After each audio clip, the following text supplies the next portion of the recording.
Hello, hello. So my name is Braylon.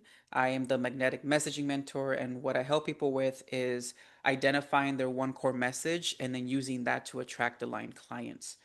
In the call yesterday, I talked about my posting structure, so I'm going to briefly go through that real quick. I'm not going to spend too much time on it because I wanted the people that were in the call to actually get all the value.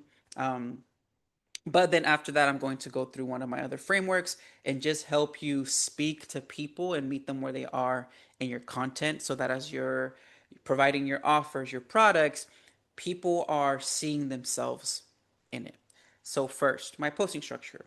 So, on Mondays, I tell a transformational story. So, this is how things were before, and then here is how I have transformed. Here are the lessons that I learned and how you can apply those lessons too. Tuesdays is just pure value, no CTA, literally just I'm going to help you and teach you in relation to what I do. So I teach people about their messaging, about their offers, about their content. On Wednesdays, that is where I let people into my personality or my opinion. So I talk about things that I believe and I let people again understand a little bit more about what I think. On Thursdays, I do either client testimonials, client results, my results, or I also give more value. And then on Friday, I tell another story. It's not necessarily more about a transformation, but it's about a story that has impacted me in some way, has allowed me to become the person that I am today. Now, as you can see so far, a lot of it is very value driven. I don't really pitch as much. On Sundays, I do biblically aligned business principles. So I take the Bible, scripture, what I've learned, the principles, and then I apply them to life and business. Through all of my posts, as you can see, there was not one day where I was like, I pitch and I tell people about my offer. I really focus on resonance and really just meeting people where they are. And what usually happens is people see my content and then they reach out to me because they see themselves in the message. Now, if you do want to have a day where you pitch, my recommendation is it should be at least 3 days of stories, values, other content, and then 1 day of pitching, and then again 3 days. So it should be 3 to 1. 3 days of value, 1 day of pitching. Sometimes you can even lengthen that process of, okay, for 1 week or 2 weeks, I'm going to do just like valuable content. And then for 1 week, I'll pitch. But usually, what you want to remember is just a 3 to 1. Three value, one of asking for something. So you're giving, giving, giving, and then you ask. Now, for my magnetic relevance framework. So the question that I kind of used to put this together was what are they feeling right before they realize that they need someone like me, right? So when I put my content together, I am thinking about what is the specific moment that they are thinking about. What is a specific moment where they are experiencing these obstacles that I can fix? I think about where was I, right? So, as many people tell you, if you can find it within you, if you can pull it from your own story, it is going to resonate at a whole deeper level. So I usually think about, okay, where was I when I was struggling to get clients? Where was I when my messaging was struggling? Where was I when I felt like I was just invisible, my value was not being seen? And then I think about that moment, right? So as you are asking yourself this question, what are they feeling right before they realize they need someone like me? Think about either yourself, like what were you thinking and feeling, or what is this person thinking or feeling right now?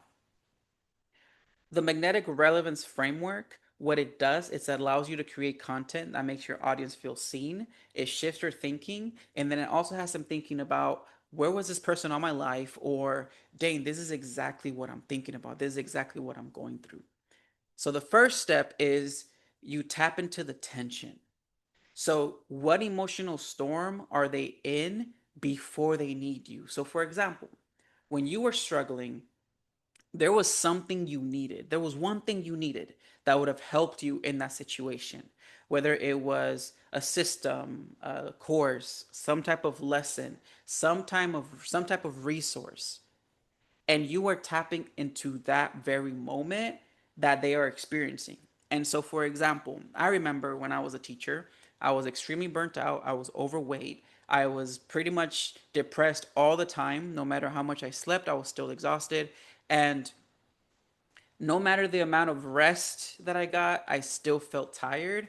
And that's when I realized that it's not about the rest, it's about the alignment that I'm missing. I was living a life that just did not feel aligned to me anymore. So nothing was going to fix it. I was always going to feel burnt out because I was not living the life that I was called to live. And so in that moment, I didn't need for someone to tell me about mindset and rest and take care of yourself, which was what my principal always told us is like, just make time for yourself and blah, blah, blah. And it was just like, that's not what really helped. What truly helped was me finally aligning to my purpose. So what I needed was for someone to tell me the reason you feel this burnt out is because you're not living in alignment with your purpose. You are settling in a life that's not meant for you. So in that moment, if somebody would have said that to me, it would have changed everything for me and I would have immediately listened. So for you, speak to that moment, right? Think about that moment and speak to that moment that they are experiencing because they need something very specific.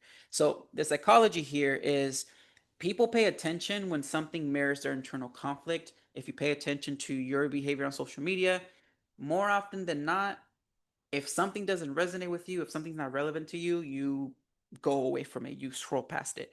I do that so fast, especially after TikTok was created. We got really used to just scroll, scroll, scroll, and we do it really fast.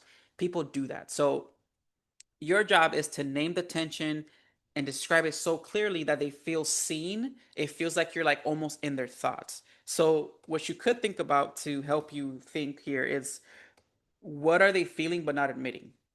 I remember feeling so depressed. I wasn't admitting it, right? I remember feeling like God wasn't in my life anymore, like He left me alone. I also felt like the life I was living was not the life that I wanted to be living.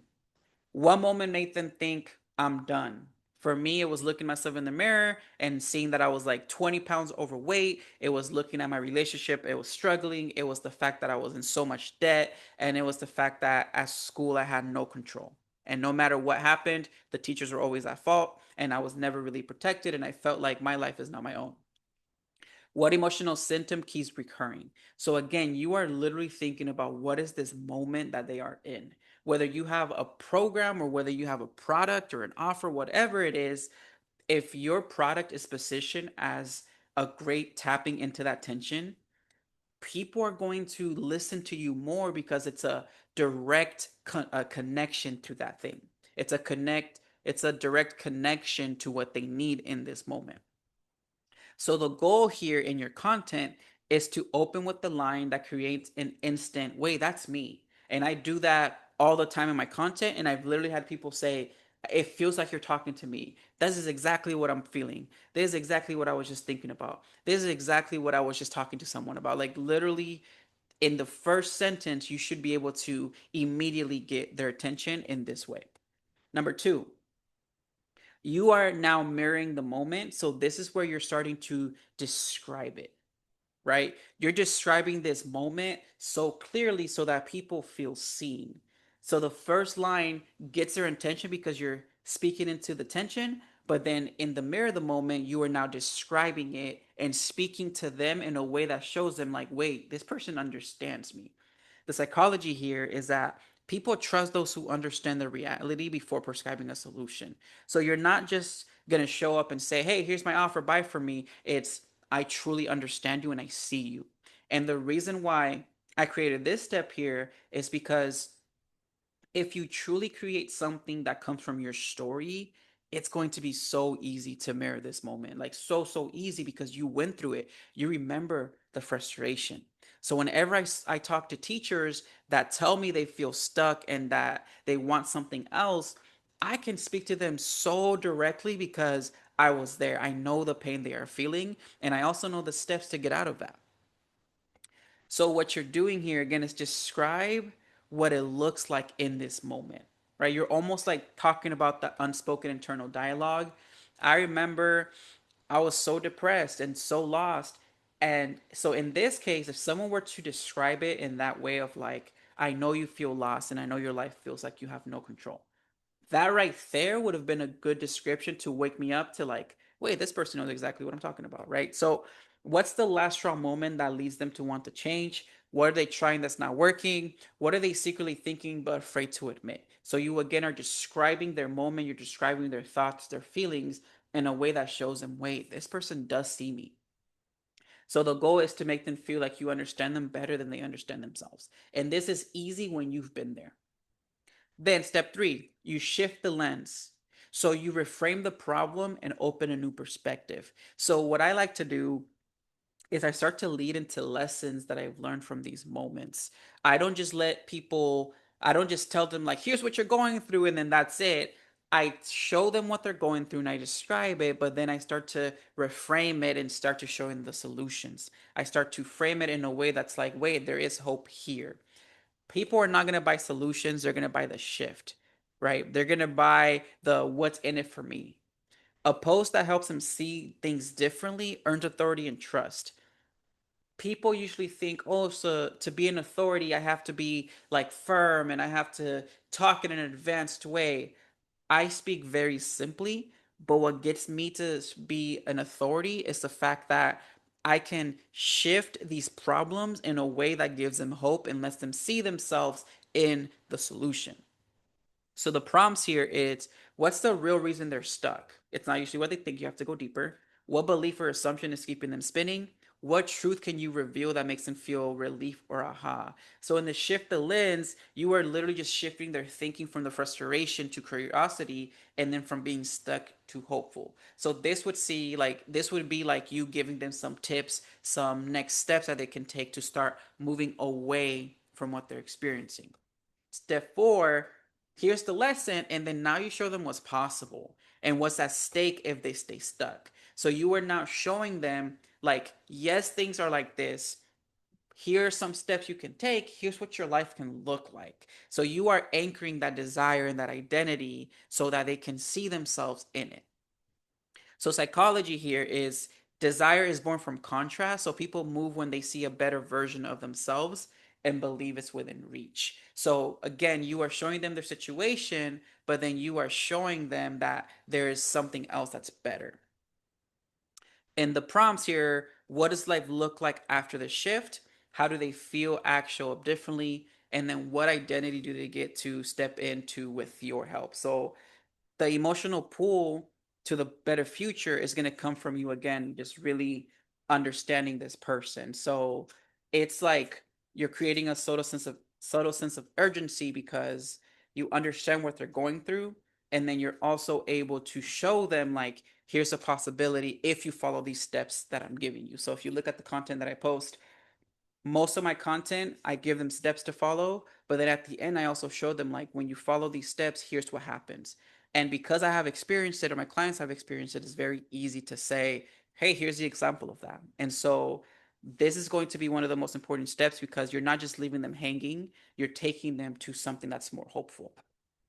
And then five, this is where you start to invite them with clarity. So this is where you can offer. Now, as I mentioned before, you do not want to just start off the bat offering things. I honestly would say your offer, your clarity, your invitation here, it's not necessarily like, hey, buy this thing.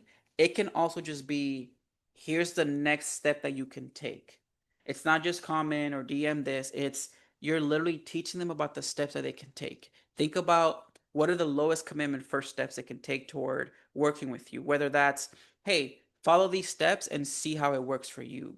Or join this call like eventually like after a few weeks of engagement and really helping people, have them just hop on a call with you or have them just message you in the DMs. But you shouldn't just be hard selling right away. You want to build that trust.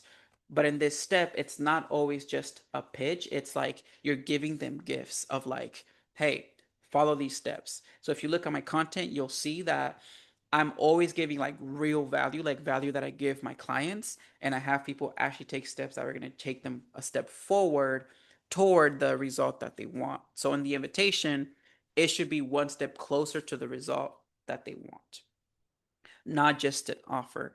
I suggest if you're just starting out with content, spend like 2 to 3 weeks of just no CTAs, just giving value, telling your stories, getting people to really trust you.